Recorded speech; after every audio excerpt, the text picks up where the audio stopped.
And we're going to go back to an earlier story. We brought you the comments of President Hassan Rouhani from Davos's World Economic Forum. He did say that Iran is determined to reach a comprehensive nuclear deal with the P5+1, that is, and he also underscored that Tehran will not give up its nuclear rights. We're now being joined by Professor Foad Izadi with the University of Tehran from studios in Tehran. Many thanks for joining us here on Press TV, Mr. Izadi. Now, the comments made by President Hassan Rouhani were underscoring that of cooperation, interaction, and transparency. What did you make of it?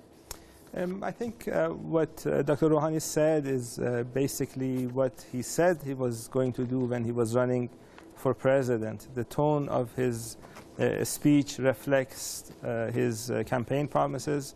He came into office promising people that he is going to change Iran's foreign policy in terms of cooperating more with Western countries and trying to resolve some of the outstanding issues that Iran has vis-a-vis West. And what you heard today, what you saw today, is basically a reflection of that. He's trying to point out the fact that Iran is willing to cooperate in terms of economy, in terms of politics, and in terms of basically trying to resolve the difficulties that Iran has had in the past. And this is an opportunity for a number of Western countries that have had difficulties with Iran. They need to take advantage of this opportunity. This is a window that is not going to be open forever.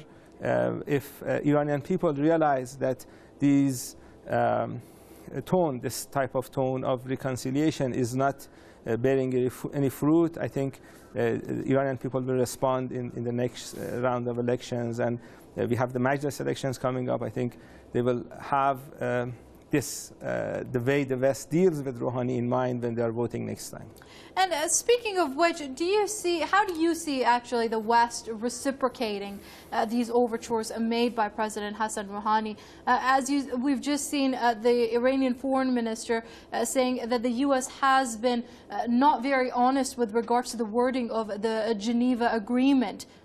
Well, unfortunately, what we see from the other side is the same tone and rhetoric for the most part.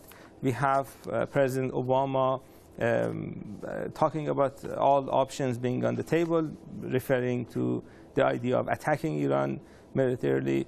And in practice, we see all the sanctions, the oil sanctions, the banking sanctions, the major sanctions are in place as they were before Dr. Rouhani came to office. So far, we are not seeing any real positive step from the other side, and people are waiting and seeing, just waiting in Iran and just trying to see whether this change in Rouhani's foreign policy will have any result on the other side. Okay, that was Professor Foad Izadi with the University of Tehran joining us from studios in Tehran. Professor, thank you very much for your comments here on Press TV.